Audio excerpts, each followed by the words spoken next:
Based off a survey conducted by the World Bank, over 960 million people in the world today are suffering from some or the other mental health issue. Be it anxiety, depression, eating disorders, and even to a huge extent, substance abuse. What is even more surprising is the fact that over 20% of this population falls below the age of 16. And these numbers are absolutely staggering because I believe we as a society have evolved. We become more aware and open to talk about mental health issues. And we no longer stigmatize mental health like we used to before. So, why are these numbers still on a rise? Yes, there are external factors like COVID 19, job losses, recession, etc., that come into play. But I think even we are at fault to a great extent.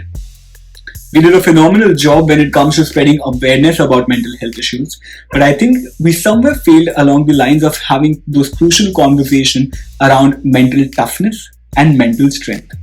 If we are going to treat our minds just the way we treat our bodies, I think it's high time we start talking about these issues. So today, let's sit down and develop a full-fledged workout regime for your mind that can help you build that mental strength and build that mental muscle. Without taking any more time, let's jump right into it.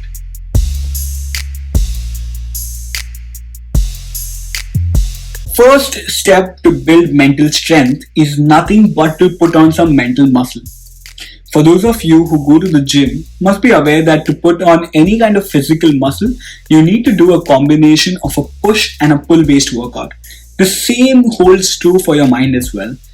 The push for the mind is nothing but gaining perspective, and pull is nothing but developing the ability to focus.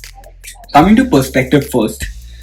When life throws challenges at us, we tend to become that frog inside the well who tends to think that his entire world is limited to the well he is in. This is absolutely not true. At that time, putting life into context and seeing what the world has to offer can actually work wonders. Some of the great ways to develop perspective is to read books, listen to some amazing podcasts, watch great movies. Even traveling is a huge one for me. And even finding yourself a right mentor can actually help you out a lot. A mentor would be somebody who would normalize your challenges instead of letting you dwell upon them. Coming to focus now. With the advent of social media, the entire human race is suffering from an ailment called CPA, continuous partial attention. That is where we moved on from watching 3 hour long movies to watching 30-second reels. And that has had a tremendous impact on our concentration levels. A great way to get back your focusing power is to, of course, limit the usage of social media. I know it is hard, I'm working on it as well, but yes, try limiting your time on social media. Number two could be to actually single task. Initially, you might feel that you're being less efficient, but yes, once you master the art of single tasking, you'll find yourself to be much more productive and you'll see a spike in your creativity levels in your work. Lastly, spirituality and meditation is non-negotiables when you're wanting to get your focusing power back. So yes, that is all for building mental muscle. Number two, upskill yourself. Because when you're working on that mental muscle of yours, but you do not have the right skills to back it up, you might be finding yourself to be extremely underconfident about things. Building the relevant, contemporary, and resourceful skills not only helps you make that career switch, build that business that you've been thinking about, it also gives you a sense of achievement and it builds your confidence from ground up. So look for things that you're interested in, see how the world monetizes it, and hone your skills in a way that you take your game to the next level. Number three, conditioning. Conditioning is one of the most important yet overlooked aspects when it comes to training your mind. The best way to condition your mind is to develop a positive self-talk. No matter how cliche it sounds, it's super important, guys.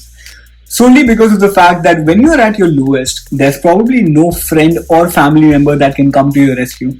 All that matters is what you tell yourself at those moments of lows. Personally, I recommend developing a pep talk for yourself that you can speak to yourself when you are at your lows. It has worked wonders for me, and I hope it works well for you as well.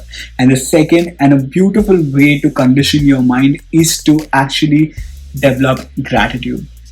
Gratitude is the mother of all positive emotions, and if you are in gratitude, you can never be anywhere else in the world. I have made an entire video on gratitude. If you haven't watched it, you can click here and watch it now. Number 4. This is the final and an optional step. If you're not being able to develop mental strength on your own, it's highly recommended that you seek a professional's help. There's absolutely no shame in accepting that your challenges right now are greater than what you can handle. And acceptance is the greatest form of courage that anybody can show. Once you accept it, you can then work on it. So those are 4 steps that you can take today to work on your mental strength.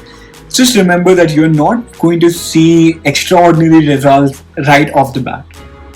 But just remember, intensity can never beat consistency.